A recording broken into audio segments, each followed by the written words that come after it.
Assalamualaikum warahmatullahi wabarakatuh. Halo semuanya. Nama saya Farhan Firmansyah. Saya kelas 4 jurusan Kimia Analis dari SMK Negeri 5 Bandung. Maksud saya membuat video ini adalah untuk memenuhi tugas mata pelajaran analisis bahan anorganik tentang batuan dan mineral. Di video ini saya akan menjelaskan dua tahap atau dua bab, yaitu yang pertama tentang mineral dan yang kedua tentang batuan. Oke, pertama-tama saya akan membahas tentang mineral. Mineral adalah benda padat homogen yang terdapat di alam, terbentuk secara anorganik, dan mempunyai komposisi kimia dan atom-atom yang sangat teratur. Mineral ini memiliki sifat fisik, di mana sifat fisik dari mineral ini banyak digunakan di industri-industri tertentu. Contohnya seperti intan. Intan ini merupakan pengasah yang baik. Mengapa intan bisa menjadi pengasah yang baik? Hal ini dikarenakan intan memiliki sifat fisik, yaitu kekerasan yang sangat luar biasa. Dan contoh lainnya seperti kuarsa pada alat-alat elektronik. Sifat fisik dari mineral memiliki tiga aspek yang penting, yaitu aspek ilmiah, aspek teknik, dan aspek penentuan atau determinasi. Dalam aspek penentuan atau determinasi, yang pertama itu ada warna. Warna mineral adalah warna yang kita lihat oleh bola mata kita sendiri di saat mineral tersebut terkena sinar. Pada umumnya, warna mineral itu ditimbulkan karena penyerapan beberapa panjang gelombang yang akan membentuk warna putih. Jika panjang gelombang tersebut hanya diserap sebagian, maka mineral tersebut akan berwarna dan pada ujung-ujungnya itu bisa saja berwarna putih. Tetapi jika panjang gelombang dapat diserap seluruhnya, maka mineral tersebut akan berwarna gelap. Sebab-sebab yang dapat menimbulkan warna pada mineral itu yang pertama ada komposisi kimia, di mana jika ada mineral terdapat warna hijau atau biru, artinya mineral tersebut mengandung tembaga. Contohnya seperti patung Berlin yang ada di Amerika. Kemudian yang kedua itu struktur kristal dan ikatan atomnya. Polimorf dari karbon itu menghasilkan dua jenis, yaitu intan dan juga grafit, di mana intan itu tidak berwarna dan transparan, sedangkan grafit itu berwarna hitam dan opaque ataupun buram. Hal ini disebabkan karena intan itu setiap atom karbon chain-nya berikatan dengan 4 atom karbon lainnya, sedangkan grafit hanya berikatan dengan 3 atom karbon lainnya. Selanjutnya yang ketiga itu pengotoran daripada mineral. Itu tuh contohnya seperti kalkedon yang berwarna. Oke, setelah warna yang selanjutnya ada tentang kilap.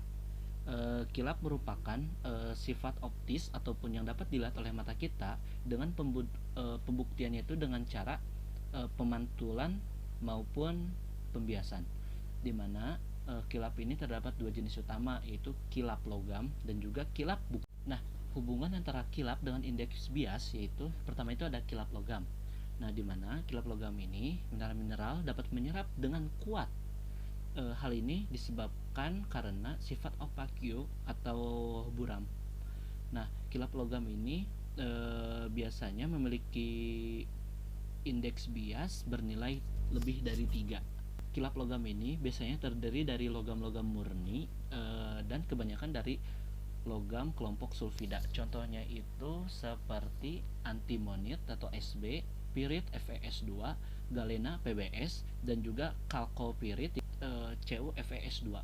Yang selanjutnya ada kilap setengah logam. Nah, ini tuh terdiri dari mineral-mineral yang transparan dan juga translucent, di mana translucent itu adalah tembus cahaya.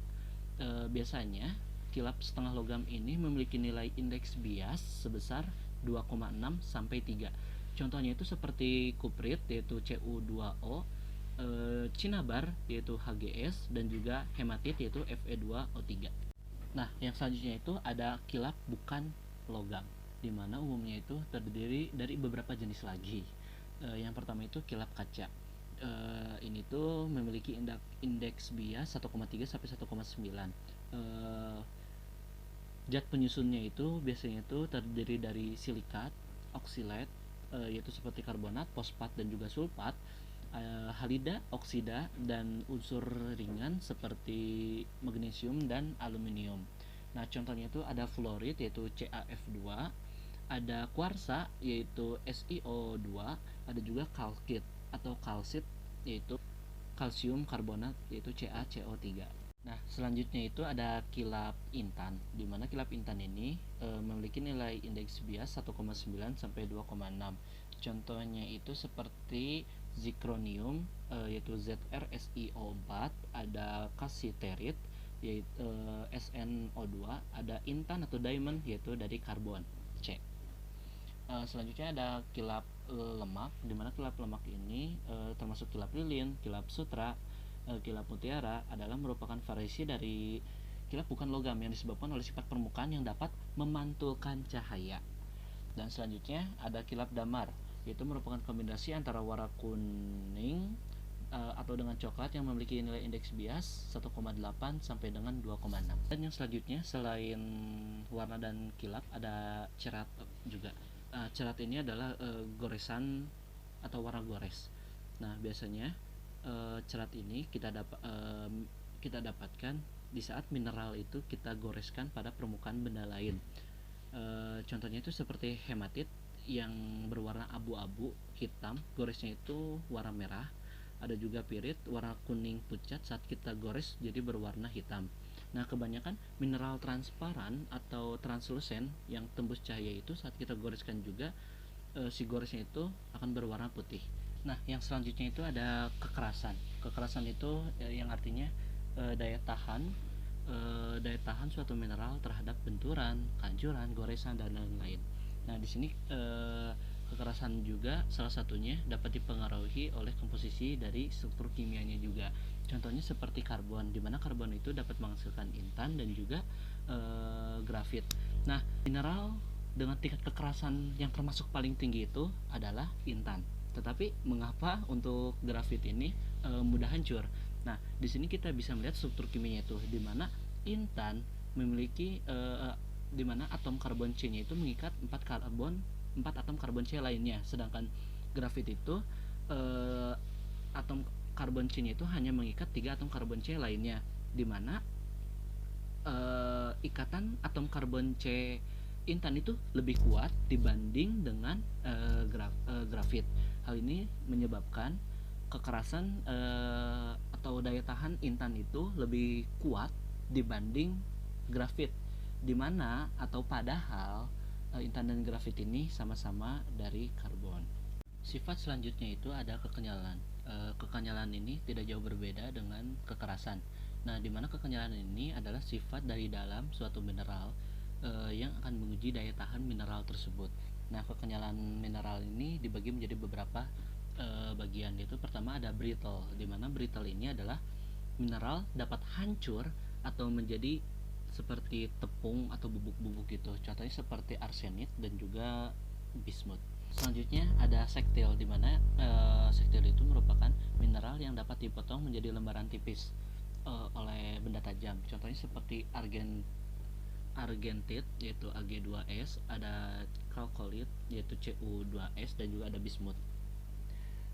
Selanjutnya ada malleable, yaitu mineral yang ditempa menjadi lembaran atau lempengan tipis. Contohnya seperti emas atau gold atau aurum, ada silver, copper, platinum. Selanjutnya ada flexible. Nah, flexible ini merupakan mineral yang dapat dibengkokkan, dilengkungkan, tetapi dapat kembali semula jika kita beri gaya atau kita beri tenaga. Jika sudah kita bengkokkan atau lengkungkan, walaupun namanya fleksibel di sini, tapi jika kita tidak memberikan gaya atau dorongan dari kita, maka si mineral tersebut tidak akan kembali menjadi semula. Nah, contohnya itu seperti brusit, yaitu MgOH2 kali atau magnesium hidroksida, ada klorit, ada dan juga ada talc. Yang selanjutnya ada elastik. Mineral bila dibengkokkan dapat kembali lagi pada keadaan semula bila gaya yang bekerja sudah tidak ada lagi. Jadi ini tuh kebalikan dari fleksibel. Nah, elastik ini itu jika kita sudah membengkokkan, kita sudah mendorong si mineral tersebut sudah menjadi bengkok, tapi kita tidak memberi gaya lagi. Nah, mineral tersebut akan kembali menjadi semula. Contohnya itu seperti muscovite dan juga biotit. Selanjutnya ada ductile. Nah, ductile ini adalah mineral yang digores dengan kawat. Contohnya itu itu seperti emas, aurum, gold, silver, dan juga koper atau tembaga. Selanjutnya itu sifat dari mineral itu ada diapanaiti. Diapanaiti ini adalah suatu sifat mineral yang dapat memindahkan cahaya. Nah, diapanaiti ini dibagi menjadi beberapa kelompok lagi, yaitu yang pertama itu ada transparan. Transparan itu adalah suatu mineral yang dapat memindahkan cahaya dan benda yang di bawahnya itu dapat terlihat dengan jelas. Contohnya itu seperti kuarsa dan muskovit.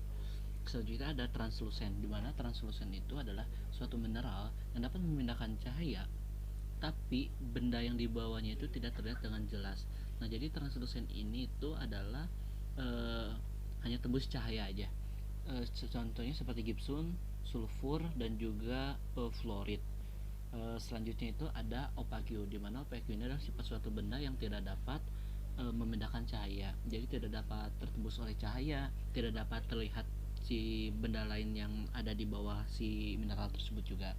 Contohnya itu seperti hematit dan juga magnetit. Nah, selanjutnya itu ada berat jenis, di mana berat jenis ini adalah perbandingan antara bobot atau massa mineral tersebut dengan bobot air dengan volume yang sama. Kegunaan dari berat jenis ini dapat membedakan mineral 1 dengan mineral 2. Nah, contohnya itu seperti ada kalsitit dengan juga dan barit. Di mana kalsitit dan barit ini memiliki warna, kilap, cerat, dan sifat fisik lainnya yang sama. Nah, tentunya dengan cara analisis kimia kita dapat membedakan antara kalsitit dengan juga barit. Nah, tapi sebelum kita analisis kimia, dengan cara analisis fisika saja kita sudah bisa membedakan antara kalsitit dengan barit, walaupun sifat-sifatnya itu hampir sama semua.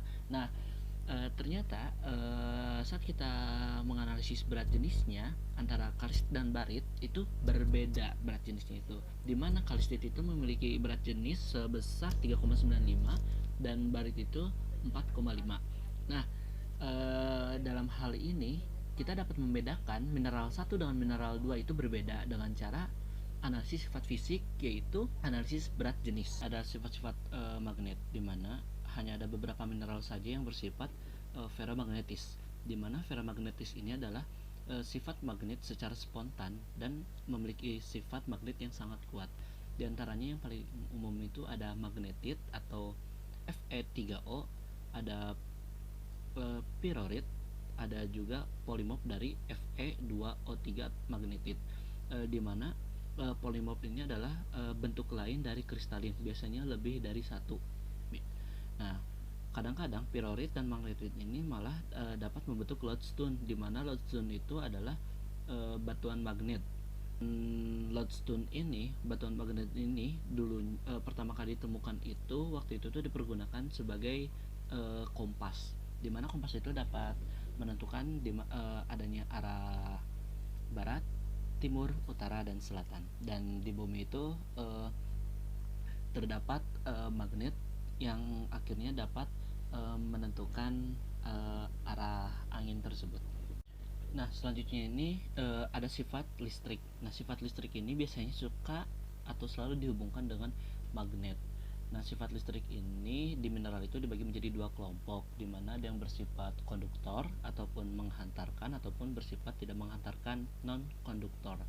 Nah, di mana sifat-sifat yang bersifat menghantarkan ini biasanya itu ikatan logamnya itu logam murni ataupun beberapa dari golongan sulfida. Nah, untuk yang menghantarkan listrik itu jumlahnya lebih sedikit dibandingkan yang tidak menghantarkan listrik. Yang tidak menghantarkan listrik ini berkemungkinan memiliki muatan listrik juga. Hal ini disebabkan oleh perubahan temperatur yang dikenal dengan biroelectricity. Ada juga yang karena tekanan yang disebut dengan piezoelectricity, dan juga ada yang karena penggosokan yang disebut dengan frictional electricity. Nah, selanjutnya sifat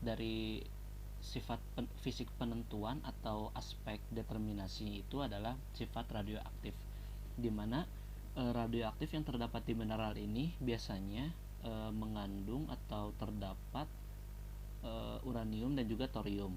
Nah, uranium dan thorium ini terkenal dengan radioaktifnya yang sangat kuat.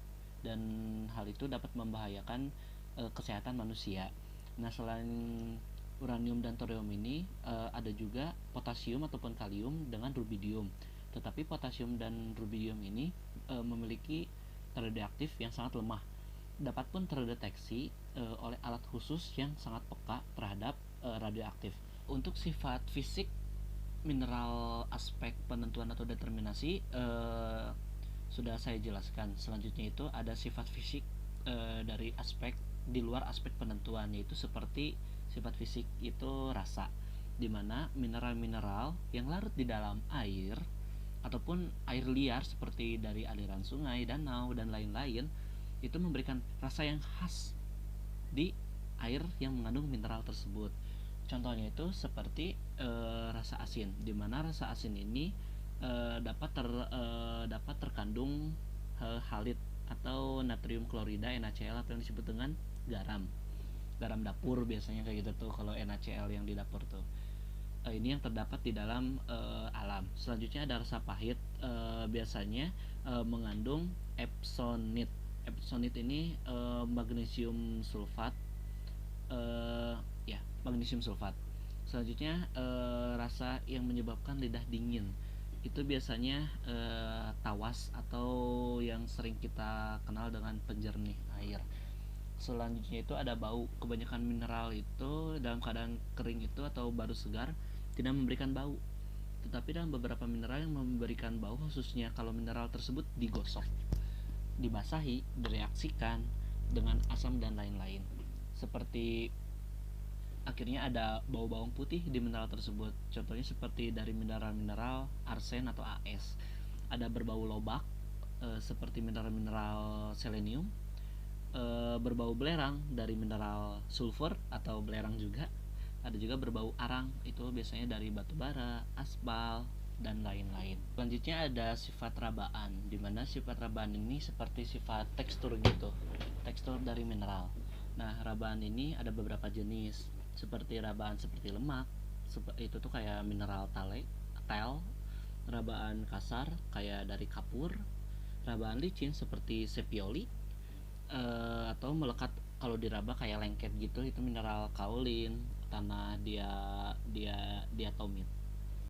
Setelah saya menjelaskan tentang mineral, selanjutnya saya akan membahas yang bab kedua, yaitu tentang batuan. Nah, batuan ini adalah campuran dari satu atau lebih mineral yang berbeda, tidak mempunyai komposisi kimia yang tetap. Secara umum, batuan itu dibagi menjadi 3 bagian, yaitu ada batuan beku, batuan sedimen, dan juga batuan metamorf. Nah, kita akan membahas terlebih dahulu tentang batuan beku.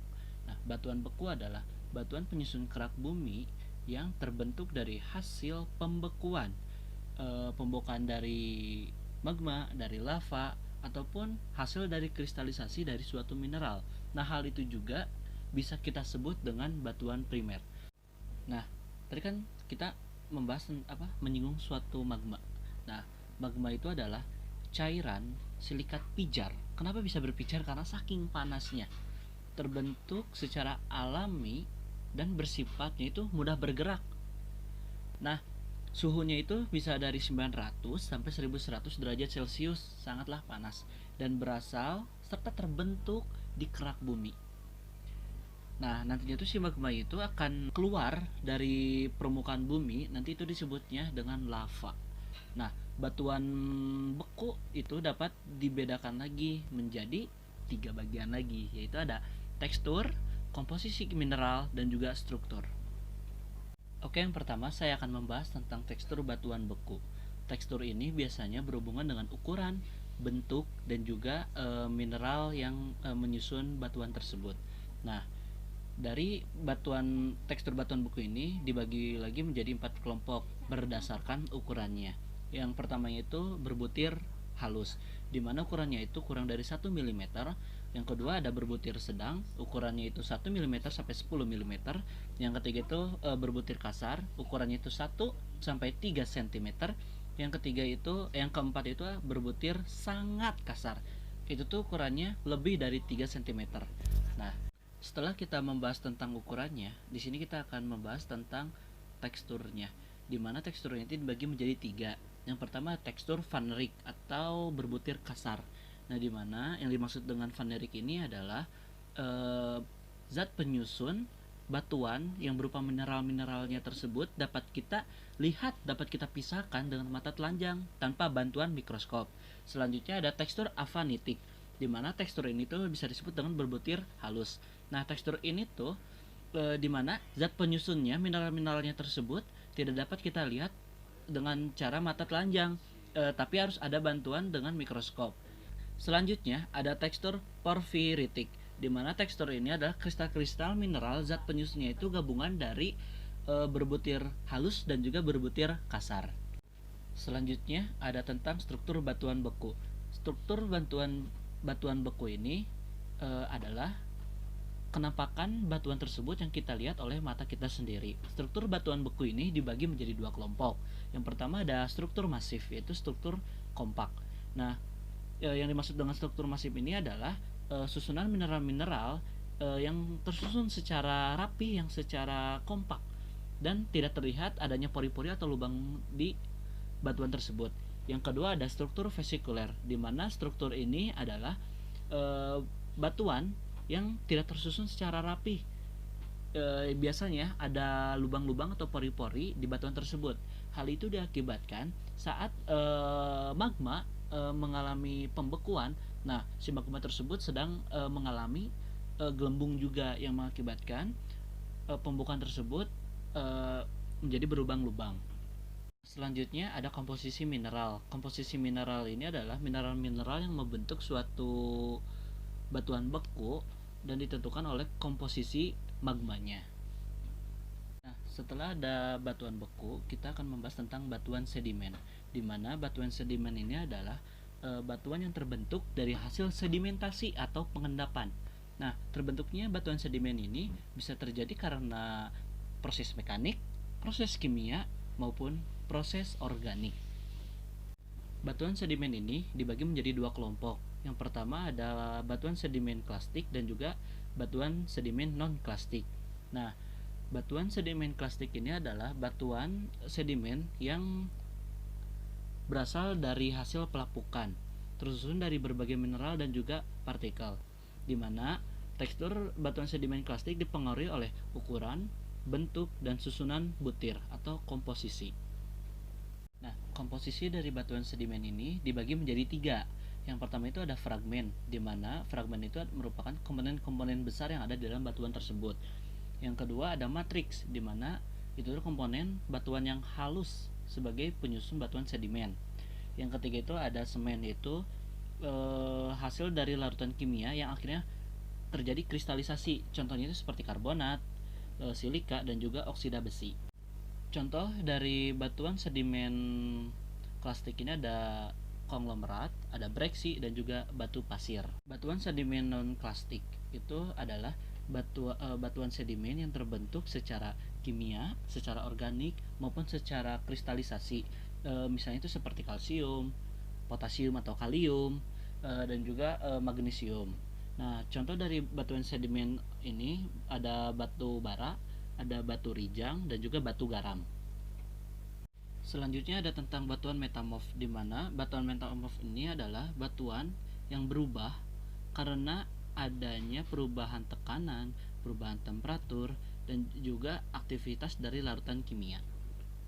Struktur bahan metamorf itu terdiri dari struktur foliasi, di mana struktur foliasi ini adalah batuan yang bentuknya itu pecah-pecah. Hal ini dikarenakan perbedaan sifat dari mineral yang ngebentuk batuan tersebut. Kemudian ada anfoliasi, itu batuan butir. Ada struktur kataklastik, ini tuh adalah batuan yang terbentuk karena adanya gaya kinetik ataupun dinamik. Contoh dari batuan metamorf ini ada marmer, ada gneiss, dan juga ada skis.